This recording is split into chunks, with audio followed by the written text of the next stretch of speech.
ధవలవర్ణుడు దర్శనం అనే ఆధ్యాత్మికమైన టీవీ కార్యక్రమం చూస్తున్నా మీ అందరికీ యేసుక్రీస్తు పరిశుద్ధ నామమున వందములు చెల్లిస్తున్నాం.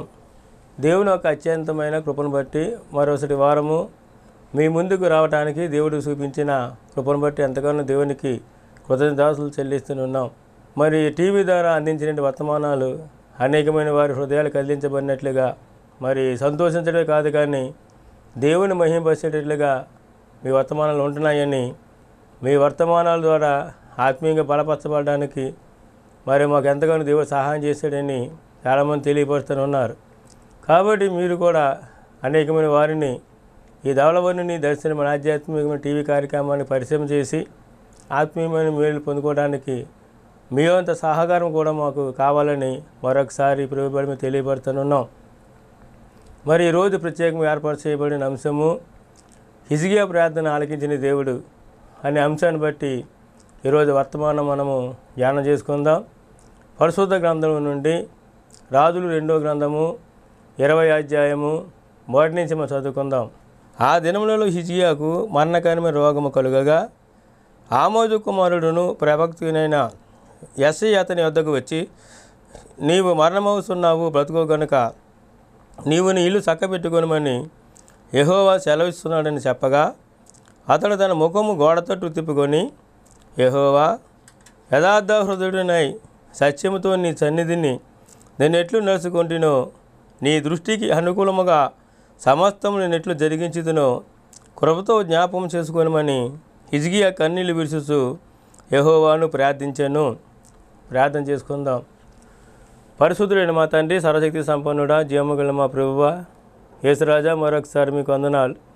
పరిశుద్ధాత్మ దేవుడా, ఈరోజు హిజ్కియా గురించి మరొకసారి తండ్రి మేము ధ్యానం చేసుకోవడానికి మాకు ఇచ్చిన ఈ అవకాశాన్ని బట్టి మీకు వందనాలు. హిజ్కియా తన జీవితంలో ప్రభువా తను మరణమైపోతున్న తన జీవితాన్ని తిరిగి ప్రభు నైనా పునరుద్ధరించబడడానికి, అలాగే తాను తిరిగి ఆయుష్ను పొందుకోవడానికి తనలో ఉన్న లక్షణాలు ఏమైనాయో మాకు పరిపూర్ణంగా నేర్పించండి. వాటిని ధ్యానం చేసుకుంటుండగా మరుగు చేయకుండా మాతో మాట్లాడమని ప్రార్థిస్తున్నాం. అలాగే ధవలవర్ణుని దర్శనం ఆధ్యాత్మిక టీవీ కార్యక్రమం చూస్తున్న ప్రతి కుటుంబాన్ని మీరు దీవించి ఆశీర్వదించి నీ నామను గణపరచుకోమని యేసు ప్రభు పేట ప్రార్థించి వేడుకొనుచున్నాను మా తండ్రి, ఆమెన్. హిజ్కియా ప్రార్థన చేయగా ఆ ప్రార్థన దేవుడు ఆలకించాడు అనేటువంటి అంశాన్ని బట్టి ఈరోజు మరి మనము హిజ్కియా గురించి కొన్ని విషయాలు మనం నేర్చుకోబోతున్నాం. హిజ్కియా పేరు చెప్పగానే హిజ్కియా 15 సంవత్సరాలు ఆయుష్ పొందుకున్నాడండి అనేటువంటి క్రైస్తవులను మనం చూస్తున్నాం. దేవుడికి ఇష్టమైన ప్రకారము జీవించినప్పుడు మాత్రమే 15 సంవత్సరాల ఆయుష్ని హిజ్కియా పొందుకున్నట్లు మనం చూస్తున్నాం. హిజ్కియా అనే మాటకి అర్థము చూసినట్లయితే కనుక యెహోవా నా బలమని అర్థము. హిజ్కియా తండ్రి చూసినట్లయితే కనుక ఆహాజు, తల్లి చూసినట్లయితే కనుక అబియా. హిజ్కియా చూసినట్లయితే 25వ సంవత్సరం పట్టాభిషేకం చేయబడి 29 సంవత్సరాలు యెరూషలేమును పరిపాలించినట్లుగా చరిత్రలో చూస్తున్నాం. తన తండ్రి నుండి ఆహాజు తర్వాత మరి రాజుగా అభిషేకించబడినటువంటి వాడు హిజ్కియా. కాబట్టి ఇలాంటి హిజ్కియా రాజ్య పరిపాలన చేస్తున్న సమయంలో మరి యెషయా ద్వారా దేవుడు ఒక కబురు పంపించాడు. ఏంటని చూసినట్లయితే కనుక కబురు ఏంటి అని ఆలోచన చేసినట్లయితే, ఇంతకుముందు మనం చదువుకున్న మాట ప్రకారం రాజులు 2వ గ్రంథంలో 20వ అధ్యాయంలోని మొదటి నుంచి మనం చూసినట్లయితే ఆ దినములలో హిజ్కియాకు మరణకరమైన రోగము కలగగా ఆహాజు కుమారుడైనటువంటి యెషయా మరి అతని వద్దకు వచ్చాడు. నీవు మరణమవుతున్నావు, బతుకో గనక నీ ఇంటిని చక్కదిద్దుకోమని చెప్పేసి ఒక ప్రవక్త అయినటువంటి యెషయా ద్వారా హిజ్కియా కబురు పంపించాడు. వెంటనే ఆ మాట వినేటువంటి యెషయాకు చాలా భయం కలిగింది. భయం కలిగి ఒక నిర్ణయానికి వచ్చాడు. ఈ యొక్క సమస్యకు పరిష్కారము ప్రార్థన అని చెప్పి ఆలోచన చేశాడు. ప్రార్థన అని చెప్పేసి ఆలోచన చేసి వెంటనే ఏం చేసి తెలుసా, తన జీవితాన్ని దేవుడికి తెలుసు కాబట్టి తను ఎలా జీవించాడో, ఎలాగ దేవుడి తనలో గడిపాడో, ఎలాగ తన బతుకును పరిపూర్ణ దేవుడు సమర్పించి ఎలా జీవించాడో సమస్తం కూడా తెలుసున్న దేవుడికి మరుగైనది ఏది లేదని గుర్తించిన హిజ్కియా చూసినట్లయితే వెంటనే గోడ వైపు తన ముఖముకు తిప్పుకొని యెహోవా అని చెప్పి పిలిచి, యథార్థహృదయుడనే సత్యముతో నీ సన్నిధిలో నేను ఎట్లు నడుచుకుంటునో, నీ దృష్టికి అనుకూలముగా సమస్తము నేను ఎట్లు జరిగించుతునో కృపతో జ్ఞాపకం చేసుకోమని దేవుడి సన్నిధిలో ప్రార్థన చేయడం మొదలుపెట్టాడు. ఎప్పుడైతే ప్రార్థన చేయడం మొదలుపెట్టాడో గమనించండి, లేదా ప్రార్థన దేవుడు ఆలకించాలని చూస్తున్నాం. కాబట్టి యథార్థ హృదయంతో తన జీవితం కొనసాగించుకున్నాడని హిజ్కియా దేవునితో చెబుతూ ఉన్నాడంటే నిజంగా హిజ్కియా యథార్థ హృదయంతో జీవించాడు. కాబట్టి యథార్థ హృదయంతో హిజ్కియా ఎలా జీవించాడో ఆ భాగాలు ఈరోజు మనం నేర్చుకోబోతున్నాం. మరి హిజ్కియా అంటే యెహోవా నా బలం అని చెప్పేసి తన జీవితంలో దేవుణ్ణే అంటే బలవంతుడైన దేవుణ్ణే తన బలముగా ఉపయోగించుకొని తను రాజ్య పరిపాలన చేసినట్లుగా మనం చూస్తున్నాం. తనకి యథార్థమైన జీవితం ఎలా ఉన్నదో ఆ దేవునికి సమస్తం తెలుసు. కాబట్టి ఆ రీతిగా ప్రార్థించినట్లు తన జీవితాన్ని బట్టే దేవుడు ప్రార్థన ఆలకించాడు. హిజ్కియా కన్నీళ్ళు తుడిచాడు. చనిపోతున్న హిజ్కియాను దేవుడు బ్రతికించాడు. ఆ మాటలే మనం నేర్చుకోబోతున్నాం. మొట్టమొదటి చూసినట్లయితే హిజ్కియా దేవుని యొక్క దృష్టిలో నీతిని అనుసరించి నడుచుకున్నాడు. రాజులు 2వ గ్రంథము 18వ అధ్యాయము 3వ వచనం. తన పితరుడైన దావీదు చేసినట్లు అతడు యెహోవా దృష్టికి పూర్ణముగా నీతిని అనుసరించాను. మరి గమనించండి, దావీదు ఎలా యథార్థ హృదయం కలిగిన వాడి ఉన్నాడో అదే ప్రకారం హిజ్కియా కూడా యథార్థ హృదయం కలిగిన వాడి ఉండి నీతిని అనుసరించినట్లా చూస్తున్నాం. అనగా నీతిమంతుడైనటువంటి దేవుణ్ణి అనుసరించాడు. నీతిమంతుడైన దేవునితో కూడా కలిసి సహవాసం చేశాడు. ఆ నీతిమంతుడైన దేవుణ్ణి తన సొంతం చేసుకొని ఆ నీతిమంతుడైన దేవుడు ఇష్ట ప్రకారం తన జీవితం కొనసాగించాడు. దేవుని యొక్క నీతిని అనుసరించి హిజ్కియా జీవించినట్లు మనం చూస్తున్నాం. అది దేవుని యొక్క నీతిని అనుసరించి దేవుడు తప్ప ఈ ప్రపంచం మరి ఎవరు లేరని హిజ్కియా ఖచ్చితంగా గుర్తించి ఆ సర్వశక్తిమంతుడైన దేవుణ్ణి హిజ్కియా మరి యథార్థముగా దేవుని ఆరాధించి మహిమపరిచినట్లు చూస్తున్నాం. రాజులు 2వ గ్రంథము 18వ అధ్యాయము 4వ వచనం మనం చదువుకుందాం. ఉన్నత స్థలములను కొట్టివేసి విగ్రహములను పగలగొట్టి దేవతా స్తంభములను పడగొట్టి మోసే చేసిన ఇత్తడి సర్పమును చిన్నాభిన్నములుగా చేశాను. దానికి ఇశ్రాయేలీయులు నెహుష్టాను పేరు పెట్టి దానికి ధూపం వేస్తూ వచ్చుచుండేది. ఇక్కడ హిజ్కియా మొట్టమొదటి రాజుగా అభిషేకించబడిన తర్వాత మరి తను చేసిన మొట్టమొదటి పని ఏంటంటే హిజ్కియా మరి యథార్థమైన హృదయంతో నీతిని అనుసరించి నడుచుకున్నాడు. అంటే దానికి అర్థం ఏంటి? సర్వసృష్టికైతే దేవుని మాత్రమే ఆరాధించి ఆయనతో కలిసి జీవిస్తున్నాడు. ఉన్నత స్థలములను కొట్టివేశాడు. విగ్రహములన్నింటినీ పగలగొట్టాడు. దేవతా స్తంభములన్నింటినీ పడగొట్టాడు. మోసే చేసిన ఇత్తడి సర్పాన్ని కూడా చూసినట్లయితే చిన్నాభిన్నములుగా చేశాడు.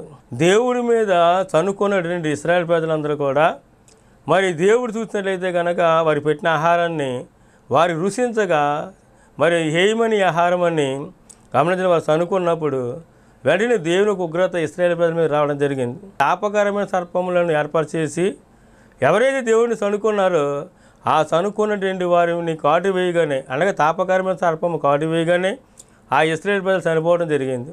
చనిపోతున్న ప్రజలందరూ కూడా వచ్చి మోషే దగ్గర మొత్తుకున్నారు, అయ్యా ఇగో ప్రజలు చనిపోతున్నారు కాబట్టి విడుదల కొరకు నువ్వు ఏం చేస్తావు చేయని అన్నప్పుడు మోషే దేవుడి సన్నిధిలో ప్రార్థన చేయగా దేవుడు ఒక అద్భుతమైన కార్యాన్ని చేయమని చెప్పాడు.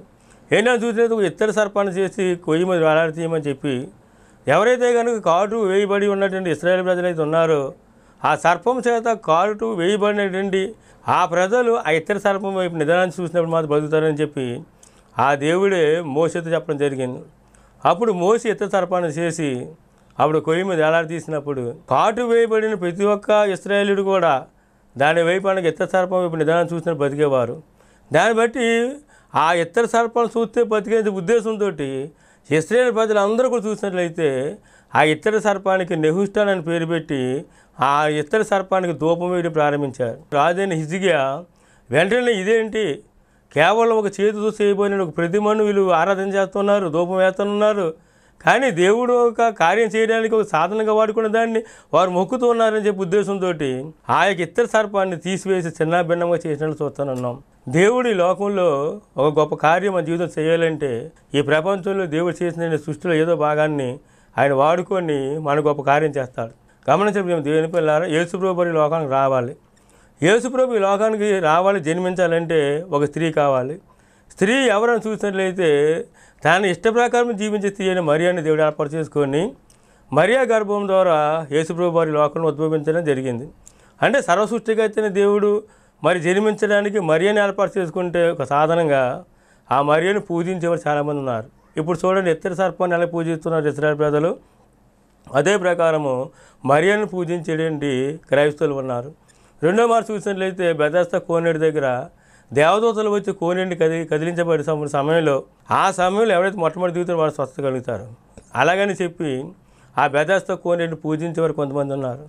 అలాగే సిలోయమైనటువంటి కోనేటిలో గుడ్డివాడి కళ్ళు కడిగినప్పుడు వెంటనే చూసినట్లయితే దృష్టి వచ్చింది.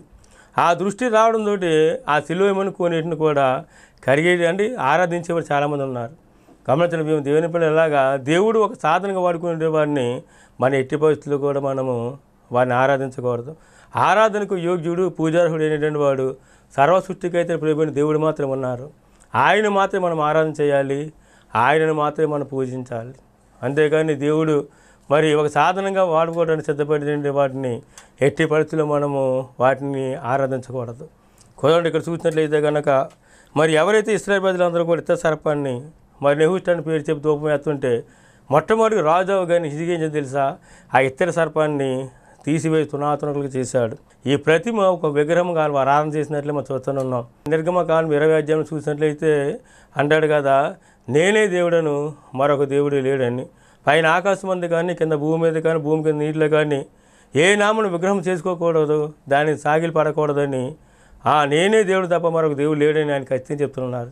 కాబట్టి సర్వ సృష్టికైతేనే దేవుడు మాత్రమే ఒకే ఆయన ఉన్నారు. ఆయనే సృష్టికైతేనే దేవుడు తప్ప మరొక ఎవరూ లేరు. కానీ ఏ ప్రతిమను కూడా మనం చేసుకొని దాన్ని దేవుడని మనము ఆరాధన చేయకూడదు. చాలామంది జీవితాలు చూసినట్లయితే మరి హృదయంలో విగ్రహాలు పెట్టుకొని ఎన్నో రకాలుగా వారి జీవితాలు వ్యర్థపోసుకుంటూ మనం చూస్తున్నాం. యెజ్కేలు గ్రంథము 14వ అధ్యాయము 2-3 వచనాలు మనం చదివినట్లయితే యెహోవా వాక్కు నాకు ప్రత్యక్షమై ఇలాగ సెలవిచ్చాను, నరపుత్రుడా, ఈ మనుషులు తమ హృదయములలో విగ్రహములు నిలుపుకొని దోషమును పుట్టించే అభ్యంతరములు తమ ఎదుటనే పెట్టుకుని ఉన్నారు. వీరు నా యొద్ద ఏమైనా విచారణ చేయదగునా అని చెప్పి దేవుడు యెజ్కేలుతో మాట్లాడుతున్నట్లు మనం చూస్తున్నాం.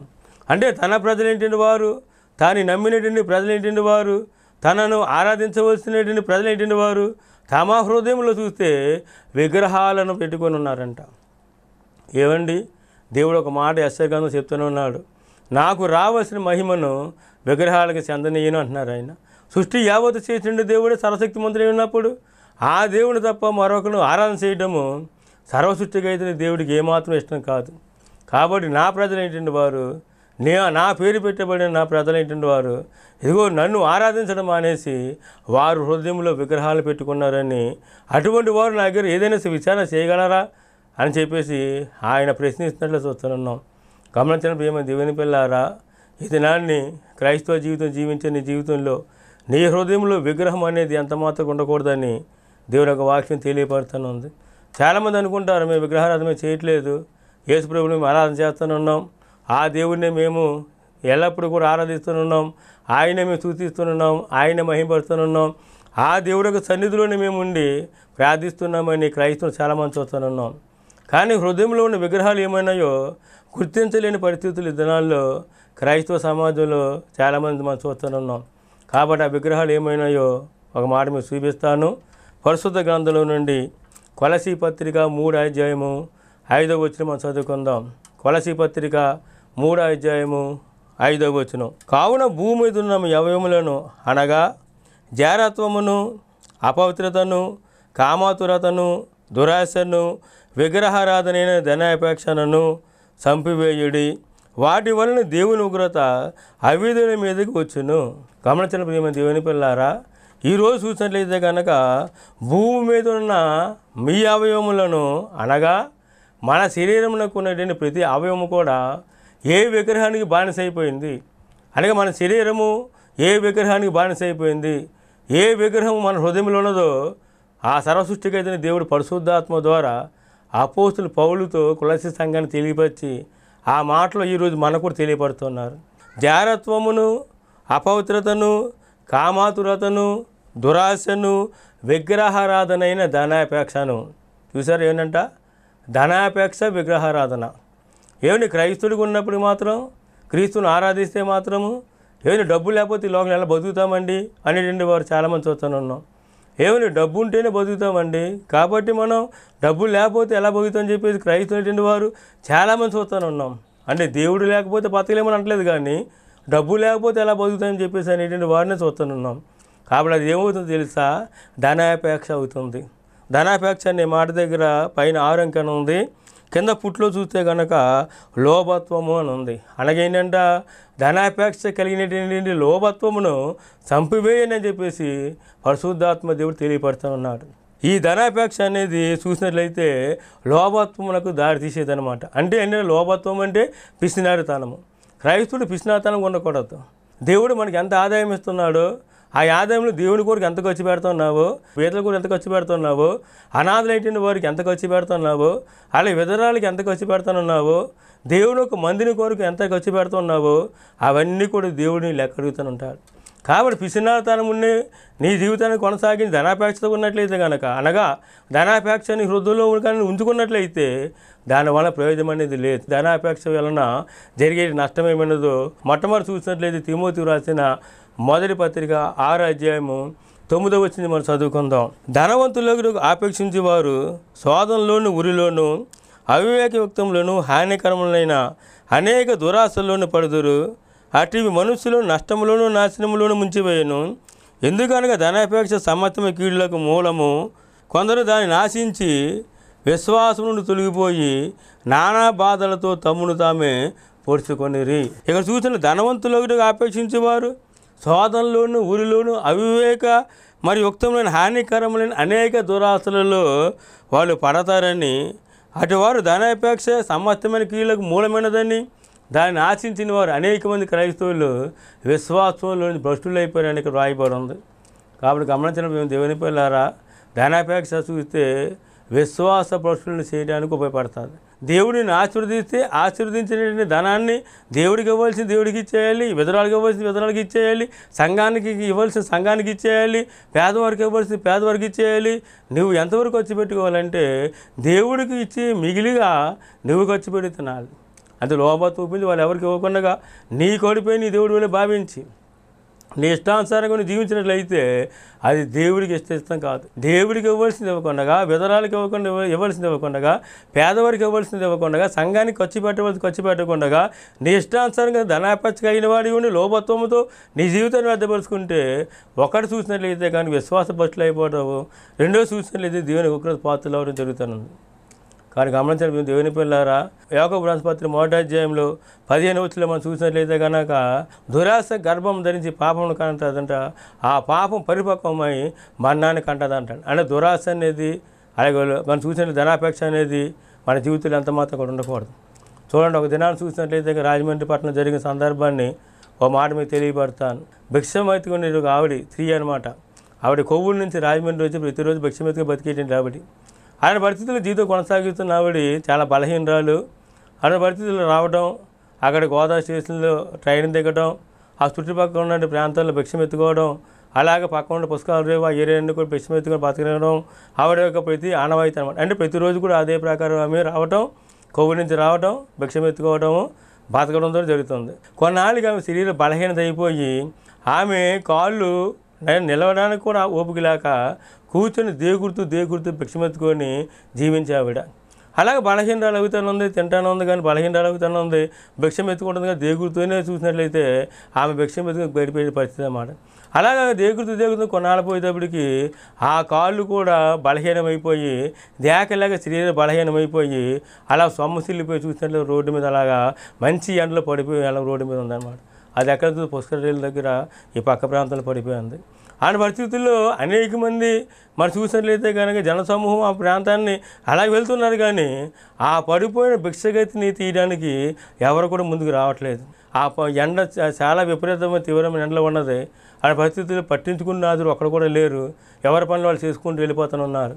ఒక పత్రిక విలేకరు అన్నమాట ఆ ప్రాంతాన్ని చాలా వస్తూనే ఉన్నాడు బండి మీద రోడ్డు మీద ఉన్నటువంటి ఆ స్త్రీని చూసి వెంటనే బండి స్టాండ్ వేసి ఆమె దగ్గర చూస్తే ఊపిరి ఇంకా ఉన్నది, చాలా బలహీనరాలుగా ఉన్నది అని చెప్పి ఆలోచన చేసి ఈమెను పక్క తీయాలని ఆలోచన చేశాడు.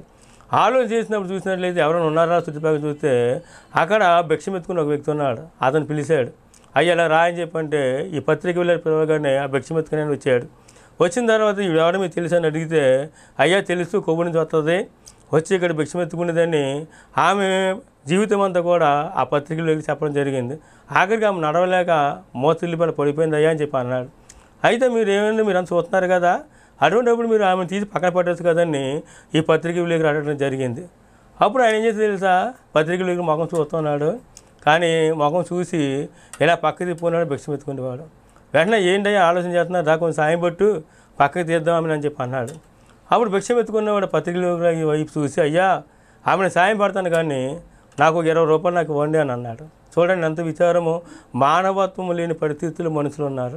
చూడండి, సాటి భిక్షం ఎత్తుకున్నవాడు మోస్తులిపోయి కింద అలాగా ఎండలో పడిపోతే, నడి రోడ్డు మీద పడిపోతే ఎండ తీవ్రతగా ఆమె ఎంతగానో గమనించండి, మోస్తులిపోయి ఉంటే ఆమెను తీసి పక్క పెడడానికి 20 రూపాయలు ఆ పత్రిక విలేకరు అడగడం జరిగింది. అది స్పష్టంగా పేపర్లో వేయడం జరిగింది. గమనించడం దేవుని పిల్లారా, అప్పుడు ఆ పత్రిక విలేకరు 20 రూపాయలు ఇచ్చి ఆమెను సాయం పట్టి రోడ్డు పక్కన నీళ్ళు పెట్టడం జరిగింది. ఇదంతా చూసి ధనాపేక్ష, అంత డబ్బుతోటి బతకడం ప్రధానము. కానీ దేవుడు లేడని చెప్పేసి దేవుడి గురించి ఆలోచన చేయకుండా ఉన్నటువంటి వారు అనేక మందిని మనం చూస్తున్నాం. కాబట్టి గమనించిన దేవుని పిల్లారా, విగ్రహం అనేది చాలా ప్రాముఖ్యమైన భయంకరమైన ఉపద్రవం మన జీవితంలో ఏలుబడి చేసేది. అనగా ధనాపేక్ష అనే విగ్రహారాధనని మన హృదయంలోంచి తీసివేసుకోమని పరిశుద్ధుడైన దేవుడే మన సెలవిస్తున్నాడు. యెహెజ్కేలు గ్రంథము 14వ అధ్యాయము 5వ వచనం, తమ విగ్రహం మూలముగా నాకు అన్యులేరు గనక నేను వారి హృదయమును లోబరుస్తున్నట్లు యెహోవానగు నేను వారికి ప్రత్యుత్తరం ఇచ్చుతున్నాను. దేవునికి స్తోత్రం. ఎప్పుడైతే ధనాపేక్ష కానీ, కామోత్తరత కానీ, జారత్వము కానీ, అపవిత్రత కానీ, ఇలాంటి విగ్రహాలు కొన్ని నీ యొక్క జీవితంలో హృదయం ఉన్నట్లయితే దేవుని దృష్టిలో నువ్వు ఎవరో తెలుసా, ఒక అన్యుడవు. మరి దేవుడు నేను ఒక అన్యుడిగా తీర్చిదిద్దుతున్నట్టు చూస్తున్నా. తమ విగ్రహముల మూలక వారు నాకు ఏమైపోయారంట, అన్యులైపోయారు. కాబట్టి వారు హృదయమును లోబడుతున్నట్లు యెహోవానగు నేనే వారికి ప్రత్యుత్తరం ఇస్తున్నాను. చూసారా, విగ్రహాధన చేసే అన్యులు ఎటువంటి వారు ఉన్నారు. అలాగే క్రైస్తవుడు అయినప్పుడు కూడా నీ హృదయంలో కానీ విగ్రహాలను ఉంచుకున్నట్లయితే, ధనాపేక్ష ముఖ్యముగా నీ హృదయంలో ఉంచుకున్నట్లయితే, కామాతురత, జారత్వము, అపవిత్రత ఇలాంటివన్నీ నీలో ఏలుబడి చేసినట్లయితే దేవుని దృష్టిలో నువ్వు అన్యుడివే కానీ క్రైస్తవుడు కాదు. కాబట్టి ఇలాంటి వాటిని నువ్వు చంపుకోమని సర్వశక్తిమంతుడైన దేవుడే చెప్తూ ఉన్నాడు. కాబట్టి గమనించిన దేవుని పిల్లారా, మొట్టమొదటి చూసినట్లయితే కనుక హిజ్కియా ఏ రీతిగా తన జీవితం నీతిని అనుసరించి జీవించాడో అదే ప్రకారం మనం కూడా సృష్టిగా దేవుని మాత్రం అనుసరించి మనం జీవించాలని దేవుడి యొక్క వాక్యము తెలియపడుతుంది. మరో రెండో మాట చూసినట్లయితే కనుక హిజ్కియా ఇశ్రాయేలు దేవుడైన యెహోవా యందు విశ్వాసం ఉంచిన వాడు. ఇశ్రాయేలు దేవుడైన సృష్టికైతే దేవుని మీద విశ్వాసం ఉంచిన వాడు. రాజు 2వ గ్రంథము 18వ అధ్యాయము 5వ వచనం మనం చదువుకుందాం. అతడు ఇశ్రాయేలు దేవుడైన యెహోవా యందు విశ్వాసం ఉంచిన వాడు. అతడు తర్వాత వచ్చిన యోధ రాజులలో అతని పూర్వీకులైన రాజుల్లోనూ అతనితో సమమైన వాడు ఒక్కడు కూడా లేడు. దేవునికి స్తోత్రం. గమనించండి దేవుని పిల్లారా, సర్వశక్తిమంతుడైన దేవుడైన యెహోవా యందు విశ్వాసం ఉంచినటువంటి వాడు అటు తర్వాత వచ్చిన యోధ రాజుల్లో కానీ అతని పూర్వీకులైనటువంటి వారిలో కానీ ఎటువంటి వారైనా చూసినట్లయితే అతనితో సమానమైనటువంటి విశ్వాసం కలిగిన వాడు ఒక్కడు కూడా లేరంట. అంటే అంత బలమైనటువంటి విశ్వాసంతో సర్వశక్తిమంతుని దేవుడి మీద ఆనుకున్నటువంటి వాడిగా చూస్తున్నాము. కాబట్టి దేవుడే సమస్తం కావటాన్ని ఈ లోకంలో మరొకటి ఏది కూడా నాకు లేదని విగ్రహ సంబంధం నుండి తీసివేశాడు. జీవముగల దేవుని మాత్రమే ఆయన ఆరాధన చేస్తున్నాడు. విశ్వాసకర్త దేవుడి వైపు చూస్తున్నాడు. సర్వశక్తిమంతుడిని దేవుడి వైపు చూస్తున్నాడు. విశ్వాసంలో బలముగా వాడబడుతున్నాడు. అలా చూసినట్లయితే రూఢి అనే విశ్వాసంతో తన జీవితాన్ని స్థిరపరచుకుంటున్నాడు. ఆ దేవుడి మీద మాత్రమే తను ఆనుకొని ఉన్నాడు. రాజై ఉన్నప్పుడు కూడా తన హృదయాన్ని మాత్రము సర్వశక్తిమంతుడి దేవుడికి మాత్రమే ఇచ్చాడు. కానీ తన హృదయంలోనే కాదు, ఆ యోధ దేశంలోనే కాదు, ఎక్కడ ఉన్నటువంటి కానీ విగ్రహాలన్నింటిలో కూడా మత పడాపంచలు తీసివేసి సర్వశక్తిమంతుడి దేవుని ఆరాధించడానికి తనకు రాజ్యాన్ని పరిపాలన చేస్తూ ముందు కొనసాగుతూ ఉన్నాడు. ఇది మొదటి భాగం మాత్రమే మీకు తెలియపరచడం జరిగింది. దేవుని చిత్తమైతే రెండో భాగాన్ని వచ్చే వారం మనం జ్ఞాపం చేసుకుందాం. ఈరోజు ఉన్న మాటలు బట్టి సర్వసృష్టికైతేనే దేవుడు ఒక్కడే ఉన్నాడు కాబట్టి ఆయన మీద మాత్రం నువ్వు విశ్వాసం ఉంచాలి. కానీ నీలో మాత్రము, నీ హృదయంలో మాత్రము విగ్రహాలు అనేది ఏమాత్రం లేకున్నట్లుగా వాటిని చంపివేయాలని దేవుడు తెలియపరిచాడు. హిజ్కియా ఎలాగైతే కనుక విగ్రహ సంబంధం వాటన్నిటిని కూడా తీసివేశాడు, వాటన్నిటిని పటాపంచలు చేసి ఉన్నాడు, అలాగే మన జీవితంలో ఏలుబడి చేస్తున్న ఎటువంటి విగ్రహమైనా సరే మన హృదయంలో ఉన్నట్లయితే కనుక వాటిని తీసివేసి సర్వశక్తిమంతుడైన దేవుడిని మాత్రమే ఆరాధిస్తూ ఆయన విశ్వాసం ఉంచే జీవితంలో మనకు దేవుడు అనుగ్రహించబడేలాగా ప్రార్థన చేసుకుందాం. ప్రార్థన. పరిశుద్ధుడైన మా తండ్రి, సర్వశక్తి సంపన్నుడా, జీవమ కలిగిన మా ప్రభువా, మరొకసారి మీకు వందనాలు. పరిశుద్ధాత్మ దేవుడా, ఈరోజు మీరు మాతో మాట్లాడినందుకు మీకు వేలాది స్తోత్రాలు అయ్యా. జీవము గల దేవుడిమైన ఇదిగో తండ్రి, మీరు ప్రభా ఉన్న దేవుడు ఒకడే ఉన్నవాడిని, మీరు తప్ప మీరు ఒక దేవుడు లేడని, పైన ఆకాశం మంది కానీ కింద భూమి మీద కానీ భూమి కింద నీటిలాగా నీ నామను విగ్రహం చేసుకోకూడదు, దాన్ని సాగిలి పడకూడదని, దాన్ని పూజించకూడదని తెలియపరిచిన మా దేవుడవు. కనుక తండ్రి నీకు రావాల్సిన మహిమ మీకే రావాలి, కానీ విగ్రహాలకు చెందనిచ్చేటువంటి వాడు కాదు ప్రభు. కనుక తండ్రి ఈరోజు విన్న మాట ప్రకారము ఈజీగా తండ్రి విగ్రహాలను తన యొక్క తండ్రినైనా అదిగో యూదా దేశంలో తీసివేశాడు. అదే ప్రకారము మా హృదయంలోనైనా విగ్రహాలను పెట్టుకున్నామని మీరు మాతో మాట్లాడారు. ఏది ప్రాముఖ్యం విగ్రహం చూస్తే ధనాపేక్ష అనే విగ్రహమే, అదే విగ్రహారాధనగా తను భావించి డబ్బును ప్రేమించి మా జీవితాలు వ్యర్థపరుచుకుంటామని అనేక మంది చూస్తూనే ఉన్నాం. క్రైస్తవ జీవితం ప్రభు అని అలా ఉండకూడదని ప్రభా, దాని నుండి ఇప్పటి నుంచి విడుదల అవ్వాలని, లేకపోతే కనుక ఈ విగ్రహార సంబంధమైన ధనాపేక్ష దురాశగా మార్చబడేది మన్నాన్ని నడిపిస్తాను మాతో మాట్లాడు. అటువంటిది కాకున్నట్లుగా నీ ఎడల భయం కలిగి ఉండి, భక్తి కలిగి ఉండి మేము ముందు కొనసాగడానికి విశ్వాసం కర్తైన దేవుడు నిన్ను చూసే జీవితం మాకు ఇచ్చి నీ నామను గణపత్రం సిద్ధపరచమని తండ్రి ప్రార్థిస్తున్నాం. అలాగే తండ్రి నేను ధవళవరుని దర్శనమని ఆధ్యాత్మిక టీవీ కార్యక్రమం చూస్తున్న ప్రతి కుటుంబాన్ని మీరు దీవించి ఆస్వాదించండి.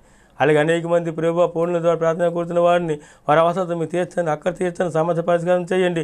అలాగే వ్యాధులను తండ్రి స్వస్థపరిచి తండ్రి మీరే మహిమ పొందుకొని ప్రార్థిస్తున్నాం.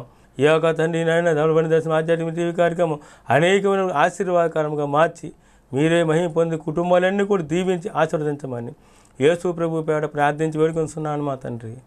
ఆమేన్. మన తండ్రి అయిన దేవుని యొక్క ప్రేమయు ప్రభునేసుక్రీస్తు వారి యొక్క కృపయు పరిశుద్ధాత్మిక అన్యోన్య సహవాసం ఆదరణ ఇప్పుడు ఎల్లప్పుడు మనకి ఆయన బిడ్డలకు ఈ సమయంలో ధవళవరుని దర్శనం ఆధ్యాత్మిక టీవీ కార్యక్రమం చూస్తున్న ప్రతి కుటుంబానికి సదాకాలము తోడుకొని నడిపించను కాక. ఆమేన్, ఆమేన్, ఆమేన్. అందరికి వందనాలు. దేవుడు దీవించను కాక. ఎంతవరకు మీరు వినిన ఈ వాక్యము మీ ఆత్మీయ జీవితంలో ఆశీర్వాదకం ఉన్నట్లయితే మీ ప్రార్థన అవసరం మాకు తెలియపరచండి. లెటర్స్ ద్వారా మీరు ప్రార్థన కోరినట్లయితే మా ప్రార్థన బృందం వారు మీ కొరకు ప్రార్థన చేస్తారు. అలా ఫోన్ ద్వారా కానీ మీ ప్రార్థన కోరినట్లయితే నేను మీ కొరకు ప్రార్థన చేయడం జరుగుతుంది. మీ వ్యక్తిగతంగా ప్రార్థన చేయమని పిలిచినట్లయితే మీ గృహానికి వచ్చి మీ గృహంలోని వ్యక్తిగతంగా నేను ప్రార్థన చేసి నేను మీ కొరకు ప్రత్యేక ప్రార్థన చేయడం జరుగుతుంది. ఆ రీతిగా అనేక మంది పిలుచుకొని గృహ దర్శనం ద్వారా అనేక మంది ప్రార్థన సహాయం కోరుతూ ఎన్నో మేలు పొందుకుంటున్నారు. అటువంటి మేలు మీరు పొందుకోవాలని నేను ఆశిస్తున్నాడు. కృపతో మీరు నింపబడాలని ఆశిస్తున్నాను. మళ్ళీ ఈ ధవళవరుని దర్శనం ఆధ్యాత్మిక టీవీ కార్యక్రమానికి ఆది సాయం చేయాలని ఆశించిన సంప్రదించాలి. నా ఫోన్ నెంబర్ అడ్రస్ కూడా టీవీలో చూపించడం జరుగుతుంది. ఎవరైతే కనుక మరి ఆది సాయం చేసుకున్నారో వారికి దేవుడిచ్చిన అద్భుతమైన వాగ్దానాన్ని మీకు మేము పంపడం జరుగుతుంది. కాబట్టి ఆ వాగ్దానం ద్వారా అనేక మంది ఆశీర్వదించబడుతున్నారు. మీరు కూడా ఆశీర్వదించబడండి అని మేము కోరుకుంటున్నాం. అటు కృప మీకు దేవుడు అనుగ్రహించబడును కాక. ఆమేన్. అందరికీ వందనాలు. ఆ అడ్రస్ రెవరెండ్ తేడా రఘు, యేసుక్రీస్తు ప్రార్థనా మందిరము, సాంసూరపేట 3వ వీధి, తుమ్మలావ, రాజమండ్రి. మా సెల్ నంబర్ 8019214735 మరియు 8142599827.